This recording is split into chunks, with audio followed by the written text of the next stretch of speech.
This is the Mammotion LUBA Mini AWD 800H, and my honest first impression was a mix of, that looks awesome and, I hope it actually works on my yard. I bought it because my lawn has awkward slopes, roots, and tight edges where a regular robot mower would give up. I wanted wire-free mapping, strong traction, and something quiet enough to run early or late without bothering anyone. From my experience, the hardware delivers the muscle, but the brains still need a bit of patience. On looks and feel, it has that low, sporty profile with chunky tires and a clean white shell that screams premium. The build feels solid and dense at 33 pounds, with handles that make it manageable when I need to pick it up. The white body shows dirt fast, no surprise, but it's IPX6, so I can hose it down and get it back to looking presentable in a minute. The stance sits purposeful and planted, and the omni front wheels give it that zero-turn pivot that makes tight corners feel easy.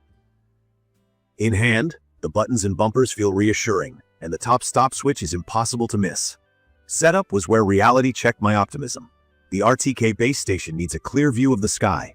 RTK, for anyone new, is a satellite correction system that tells the mower exactly where it is, down to a few centimeters when the signal is clean. I moved the pole twice before the mapping stabilized.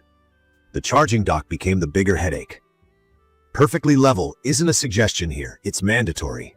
My first week was a cycle of missed docking, partial charges, and me nudging it back on track. I ended up shimming the base and eventually laying a level paver pad. Once I did that, docking got reliable, but this step matters a lot more than the marketing makes it sound. Mapping the yard in the app was smooth. I tried driving the mower around the boundary like an RC car and letting UltraSense AI Vision auto-detect edges. The manual pass gave me cleaner lines, but the camera did a better job than I expected on open edges. Key features like multi-zone support and no-go areas were easy to set, and the app UX is clear. I liked being able to test patterns right away. Once it started cutting, the good parts showed up fast. The 88W blade motor and 6-blade disc don't bog down easily, even through thick patches or after rain. It's quiet, well under typical mower noise, so I ran it at hours I'd never use a push mower. The 7.9-inch cutting width is narrow, so it needs time to cover space, but the cut itself is clean and consistent. The height range from 2.2 to 4.0 inches has covered my mix of turf without scalping.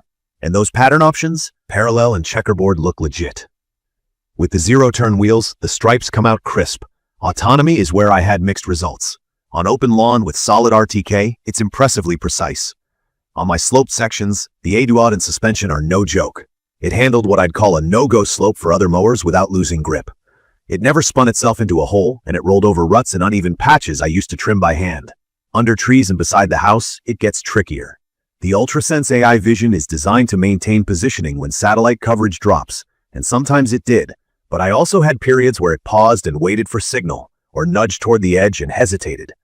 In those scenarios, I often stepped in via the app. Connectivity-wise, I like having 4G and Wi-Fi for status and alerts, but full manual steering still requires Bluetooth. That means if it gets confused and I'm not nearby, I can't nudge it out of trouble from work. It does resume where it left off after a normal recharge, which is great. When the rain sensor trips, it plays it safe, returns to dock, and at least in my use, doesn't always auto-resume later without a tap in the app. That breaks the hands-off flow on rainy weeks. Battery and coverage deserve clarity. The 0.2-acre rating is realistic only if you let it run frequently and accept that a single 120-minute mowing window won't cover everything in one pass. My unit typically needed about 160 minutes to recharge. For yards near the upper limit, expect a day or two with multiple cycles to finish, especially if your lawn has curves, islands, or thick growth. It's methodical rather than fast.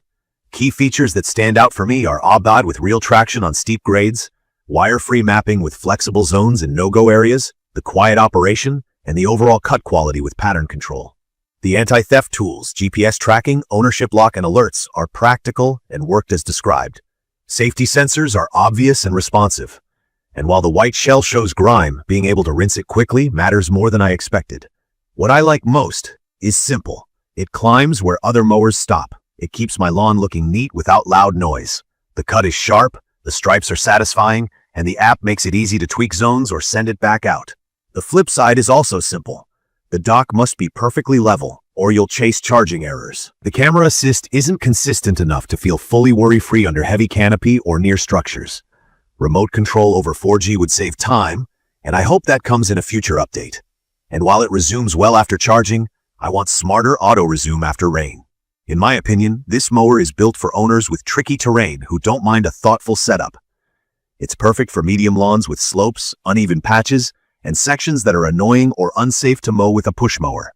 From my experience, you'll get the most from it if you spend real time on RTK placement and dial in a level charging pad on day one. If your yard is flat and open, there are simpler options that may demand less attention. If you want totally hands-off mowing with zero intervention, you might get frustrated by the occasional signal pauses and the Bluetooth-only manual control. I'd recommend this for anyone who values traction, quiet mowing, a clean cut, and wire-free zoning more than absolute autonomy. It's a serious piece of hardware with strong upside once you solve the dock and signal basics. The software is improving, and the fundamentals, the motors, the drivetrain, the blades, are already there.